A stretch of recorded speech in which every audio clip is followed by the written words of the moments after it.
My name is Amy Whitlow. I'm 29 years old, and I'm the youngest daughter of a family that always acted like reputation mattered more than truth. While my parents built their lives pretending we were the kind of Palm Beach dynasty people envy, I grew up knowing I was nothing like my sister, the golden child who could ruin millions and still be praised for her potential. I've always been the one they overlooked, the one they pushed around because I didn't fight back, the one who never quite belonged to the world they tried so hard to fake. And maybe that's why I was the last to realize just how far they were willing to go when their $4.8 million debt came crashing down on all of us. I should have known the night they broke into my villa with baseball bats was only the beginning. I saw the envelope before I even stepped outside. Black, thick paper, no stamp, no name, just sitting on my front steps like it belonged there. The kind of envelope you don't throw away. The kind you don't want to open. I bent down slowly, checking the hedges. Driveway. Clear. Street. Empty. Still, something felt off. Inside the envelope, 3 sheets of paper. A formal-looking letterhead that read, Blakewell Capital Group. The first line hit like a punch to the chest. This notice serves to confirm the use of property located at 3374 Bayfront Terrace, Palm Beach, Florida, as collateral in the pending loan file 7842, be for the sum of $4.8 million. My villa, my home, used as collateral, and beneath it my name, my full name, my signature, except I never signed anything. A sound behind me. Ich bin fast. Nothing. Just the ripple of palm trees in the wind and the steady hum of a neighbor's lawn sprinkler clicking in rhythm. Click, click, click. I closed the door fast and locked both bolts. I called Henry, my real estate attorney, within minutes. Tell me you're joking, he said, voice groggy. Amy, please tell me this isn't real. I'm holding the document right now. A pause, then a sigh. Your father came to me last month. Asked about your deed, wanted details. I told him unless you gave written permission, I couldn't share anything. He didn't mention the debt. No, but if this letter's real, then someone filed something, probably under a forged deed. You need to check the property registry. Now. My hands shook as I opened the Florida Land Records portal. I scrolled. There it was, a recent entry. A lien notification. My name, but the form had been uploaded using a registered family trust account, the same one my father created years ago. Only 3 people had access to it. Him, my mother, and my sister. I stared at the screen until it blurred. Then something blinked in my peripheral vision. Security cam notification. Unknown vehicle detected. Driveway. Zone A. I pulled up the live feed. A silver SUV. Windows tinted. Plates partially blocked. Engine running. It wasn't there before. I watched it for 30 seconds. It didn't move. I turned off the feed and pulled all the blinds. Then I turned my phone face down and let myself say it out loud. They forged my name, and they think I won't fight back. That evening, I texted the family group chat. Did any of you use my property as collateral? If I don't get an answer by 8 p.m., I'm reporting fraud. Seen. Seen. Seen. No reply. Until 7:49 p.m. From my sister. Don't be dramatic. Let's talk first. Come over tonight. No smiley. No quorums. Just control. That was the part that chilled me. Because control was always her weapon. My phone buzzed again. Same security cam. Same SUV. Still there. Another text. Unknown number. The clock's ticking, Amy. Sell the house. Solve the problem. I froze. It wasn't a request. I didn't sleep. At 2:16 a.m., the backyard floodlight clicked on. I grabbed my phone. Camera feed flickered for a moment before stabilizing. There was a figure standing at the edge of the pool, facing the villa. Not moving. Just watching. Male. Maybe late 40s. wearing a windbreaker and cap. Novak, no tools.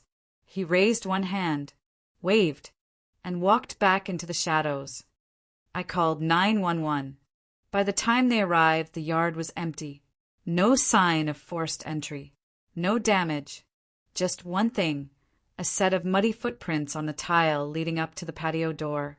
Then nothing, as if he vanished into the ground. The officer looked unconvinced.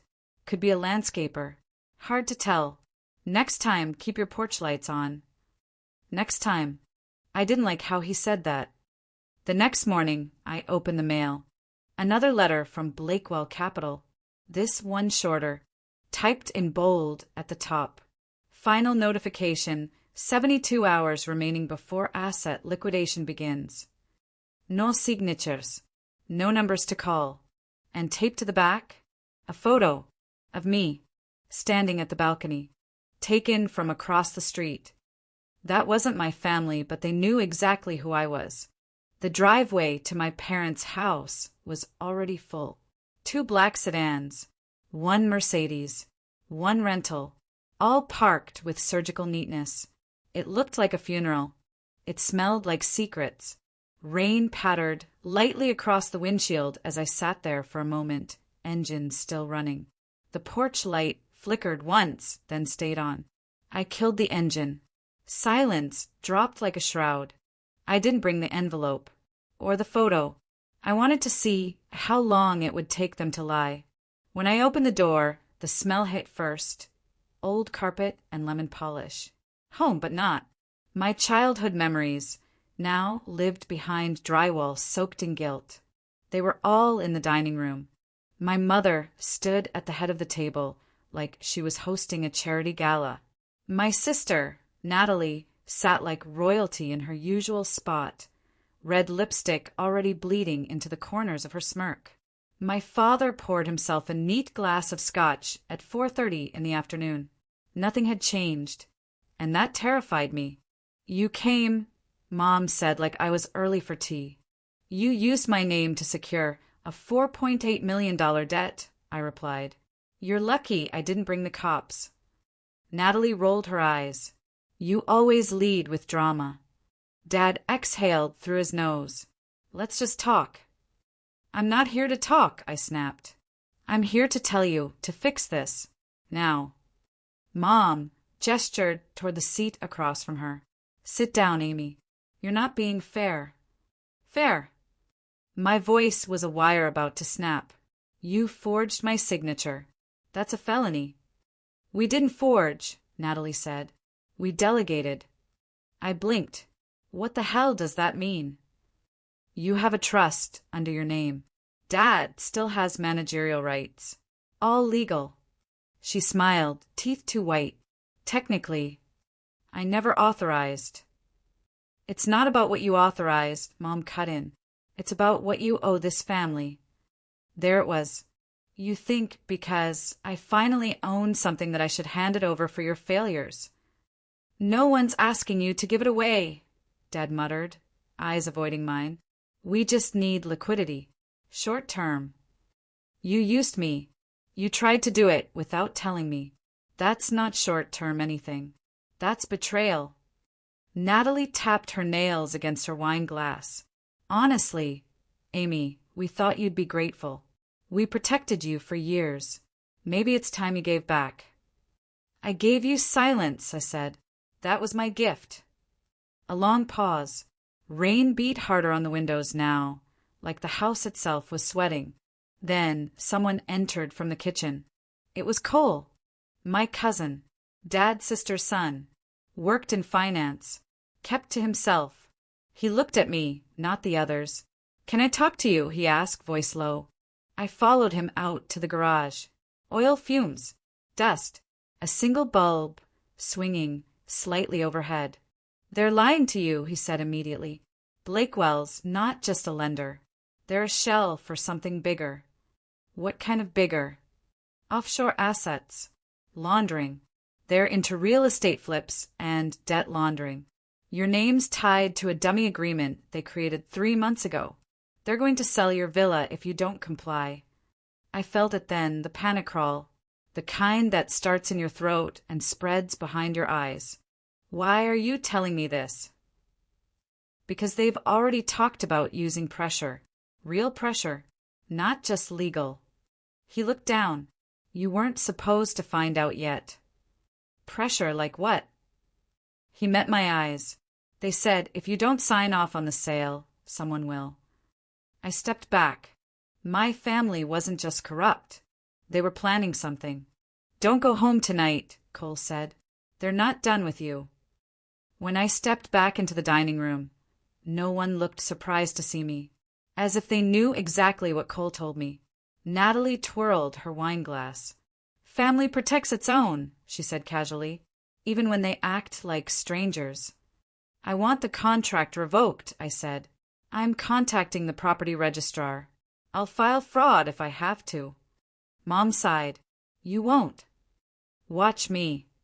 Dad finally stood. Don't do this. You don't understand who you're up against. You. I asked. Or them? Natalie leaned forward, resting her chin on her hand. If you walk out of here, Amy, don't come crying when things get ugly.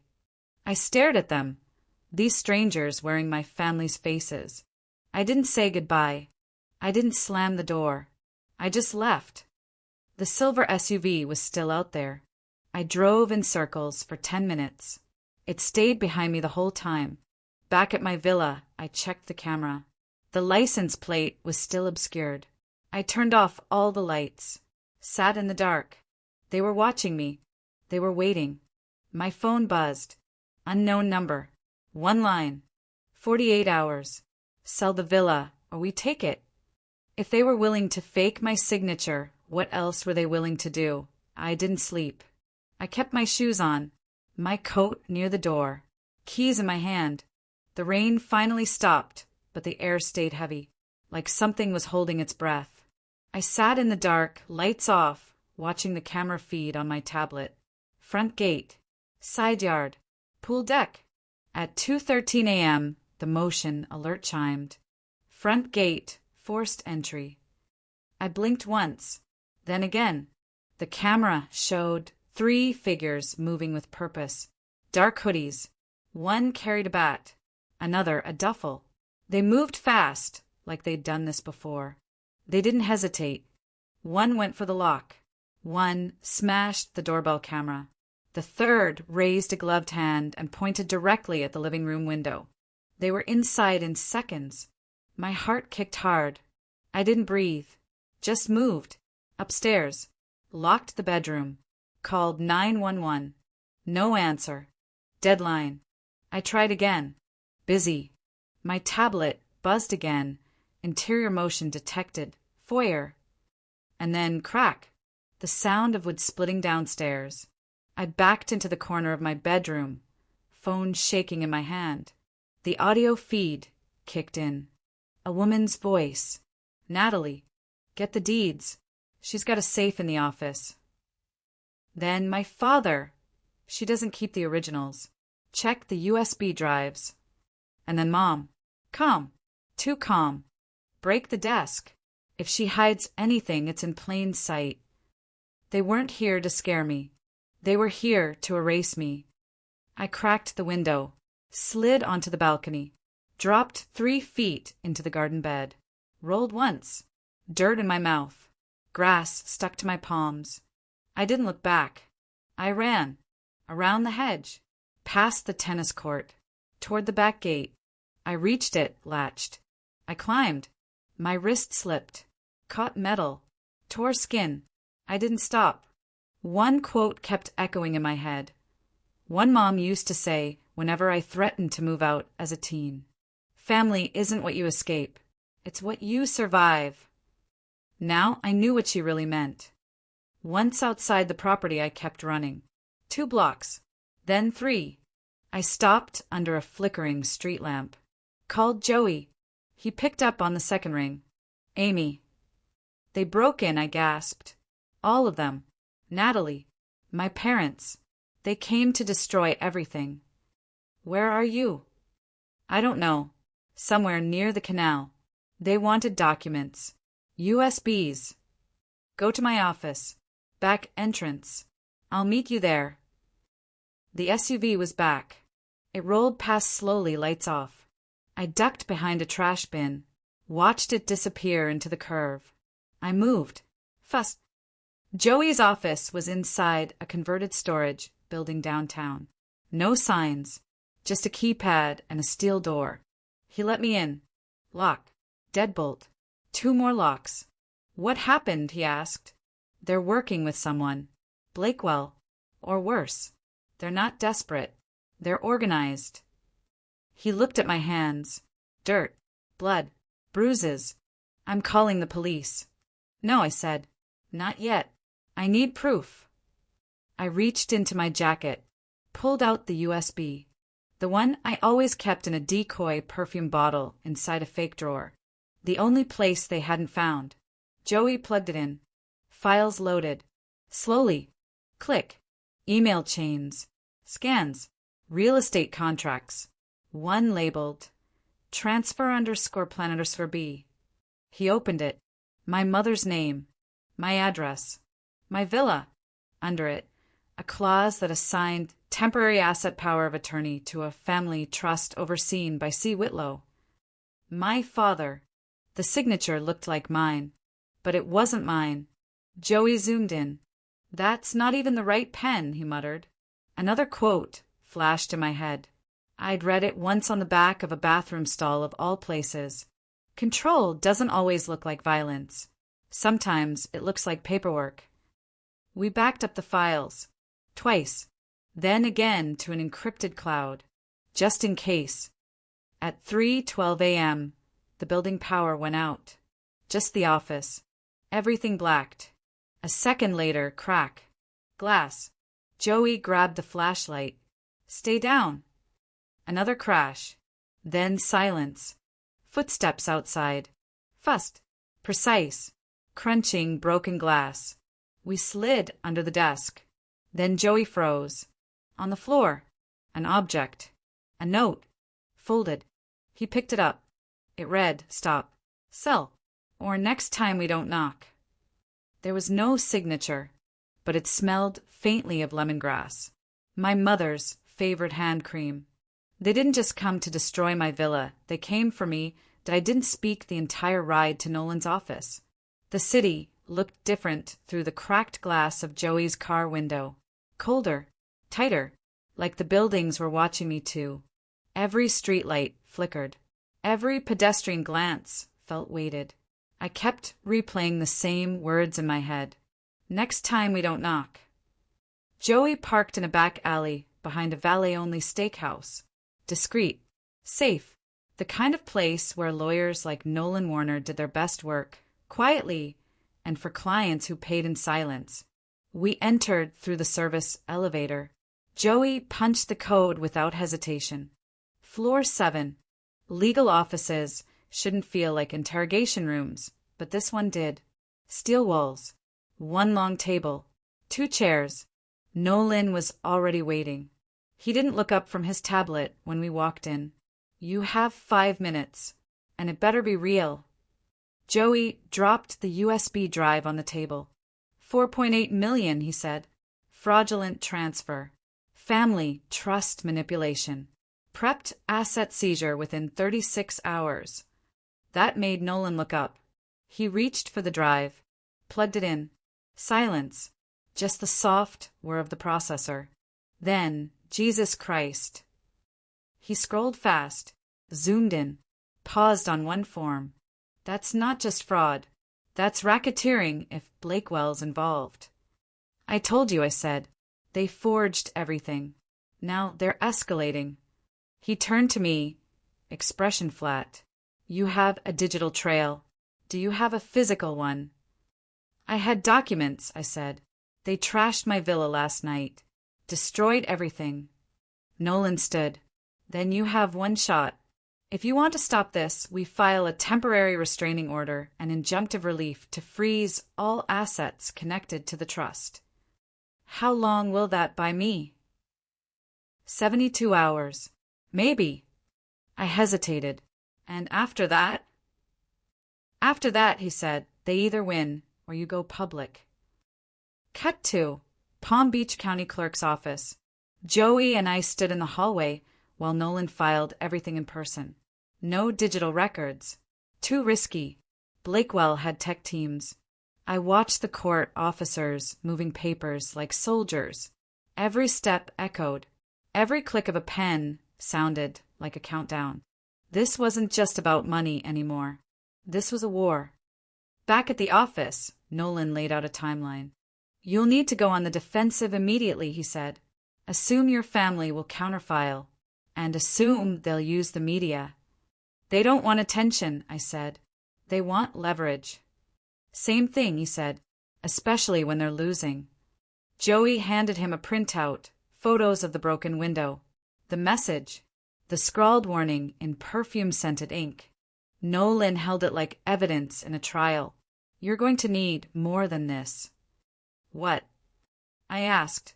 A blood sample? No, he said. A witness. The only one who hadn't chosen a side yet was Cole. But when I called him, voicemail. Texted him, no response. I called again, straight to voicemail. We were being cut off, one by one. Joey looked at me, voice low. You trust me, right? I don't have a choice. Then listen to me, we don't wait. We don't hide. We escalate first. He handed me a flash drive. What's this? Everything I have on Blakewell. AML violations. Suspicious fund movement. Ties to offshore accounts. Where did you get this? He didn't blink. Let's just say my ex-wife works at the SSC. We uploaded everything to a secure drop. Then Nolan drafted a mandatory report to FinCEN, Financial Crimes Enforcement Network. Once filed, it'd trigger automatic scrutiny. And if Blakewell was dirty, they'd feel it fast. Now Nolan said we wait. It didn't take long. The email came in at 6:12 p.m. Anonymous sender. One attachment. Video file. Subject line. Thought you were safe? I clicked it. Grainy footage. Interior of my villa. Time-stamped 3 hours ago. Natalie. Standing in my living room. Talking to someone off camera. Then a man stepped into frame. My father? No. Too tall. Too thin. The camera panned slightly. It was someone I hadn't seen before. A man in a suit. Clean-shaven. Mid-50s. Polished. Blakewell's representative?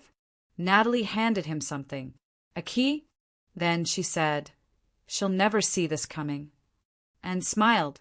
The video cut. Joey froze. That's not just intimidation, he said.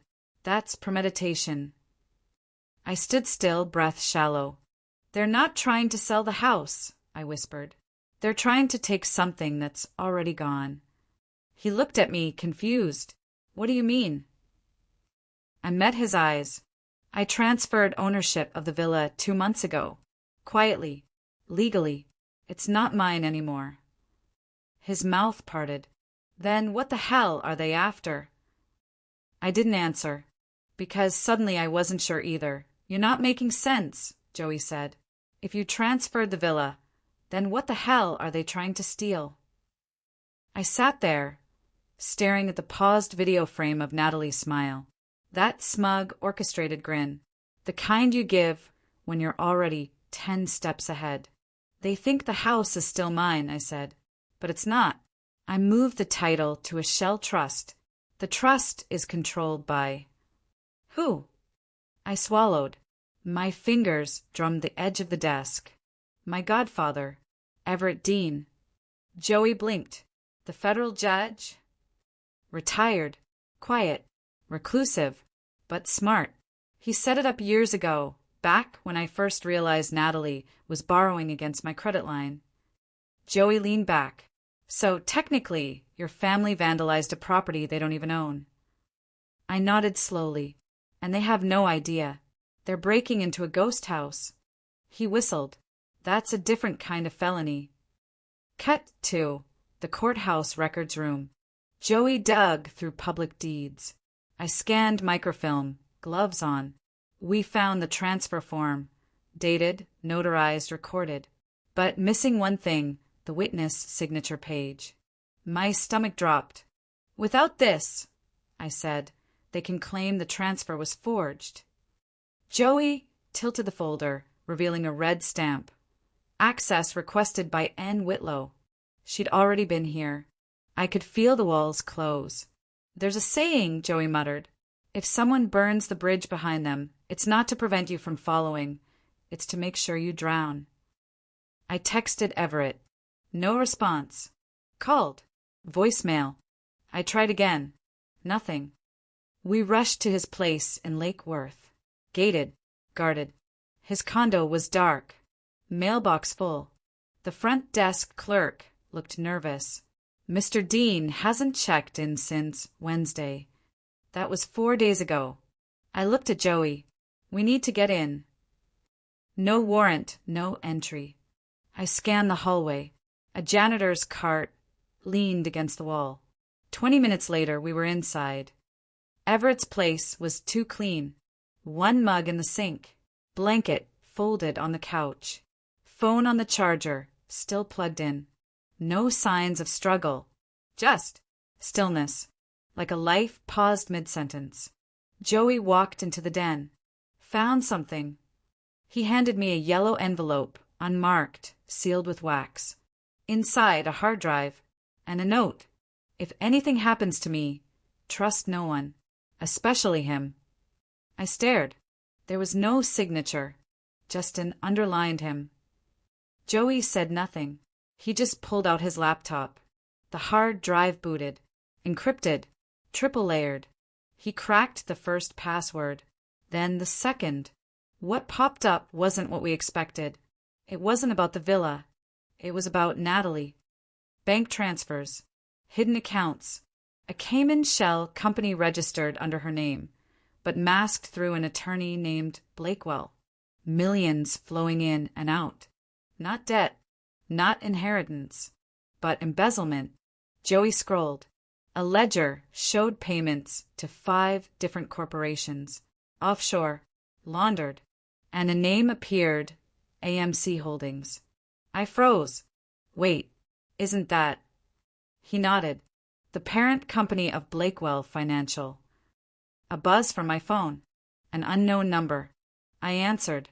Amy Whitlow. Yes. This is Detective Rawlson with West Palm PD. We've located your godfather, Everett Dean. My stomach flipped. Where? In the basement garage of his building. He's been there at least 3 days. My breath stopped. Alive. A pause. No, ma'am. We're sorry. Back in Joey's car. I stared at the raindrops forming paths on the window. He knew, I whispered.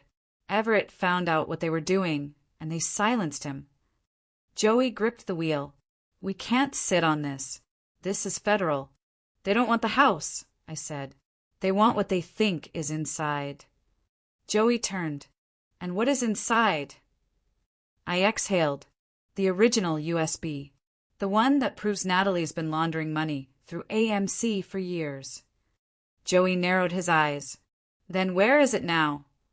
I met his stare, in a place none of them would dare to look. He frowned. Where? I smirked, bitter. Natalie's own safe deposit box. The First National Bank on Clematis Street had polished marble floors and a silence that could crack your spine. Joey stayed in the car. I walked in alone. Safe deposit access, please. Box 417. The banker scanned my ID. Paused. Called a supervisor. I held my breath. The door buzzed. 10 minutes later, I was inside the vault. The metal drawer slid open. Inside was a flash drive, wrapped in velvet. No documents. No cash. Just the truth. I clenched it in my fist. Joey connected it to his laptop the second I returned. The files loaded slowly. Dozens. Hundreds. Emails. Signed memos. Wires routed through offshore accounts, all leading back to AMC Holdings. Natalie's name wasn't just on the documents. She'd signed them. And then there it was, a 2019 video deposition. Natalie, sitting across from an unseen lawyer. "If this ever surfaces," she said, smirking, "I'll just pin it on Amy. She's already the family embarrassment." I paused the video. Silence. My heartbeat drummed in my ears. She planned this. For years. We met with FBI agent Nolan the next morning. He listened without blinking. Re-watched the deposition 3 times. Then he said, "Your sister's looking at 20 to 30. Wire fraud, racketeering, possibly conspiracy to commit murder, if we can tie her to Everett Dean's death." He turned to me. "But you understand, Amy. If we use this, your family goes down. All of them." I didn't hesitate. Let them fall. That night, my phone rang. Unknown number. I answered. "You think you're safe now?" Natalie's voice was dry, cracked. I stayed quiet. "You always wanted to be the victim, didn't you? Even now, you think the world will forgive you for tearing us apart." I leaned back in my chair. "No, Nat. I don't want forgiveness." "What do you want?" I smiled. "Accountability." Cut to a press conference. Federal seal behind Agent Nolan. Dozens of microphones. He read the names aloud. Natalie Whitlow, AMC Holdings executives, 2 former senators, a celebrity accountant, all indicted. The crowd buzzed. Cameras flashed. I stayed behind the glass, watching, silent. Justice doesn't arrive in a spotlight. It arrives in quiet rooms. Signed forms. Cold cuffs. 3 months later, the villa sat in silence. Sunlight danced through the windows. The air felt lighter, not because they were gone, but because I could breathe. "You sure you want to stay here?" Joey asked, stacking legal folders on the table. "I built this place on the ashes they gave me," I said. "It's mine now. Truly." He nodded. "You were the weak one," he said, smirking. I laughed. "So they thought." On the bookshelf, Everett's note stayed framed. "Trust no one, especially him." I never found out who him was. Maybe it didn't matter anymore. Maybe the point wasn't about who betrayed who. Maybe the point was this. Sometimes survival isn't about running away from your family. It's about standing your ground when they try to erase you. I walked to the balcony. Florida dusk turning gold, then deep blue. One more quote came to mind.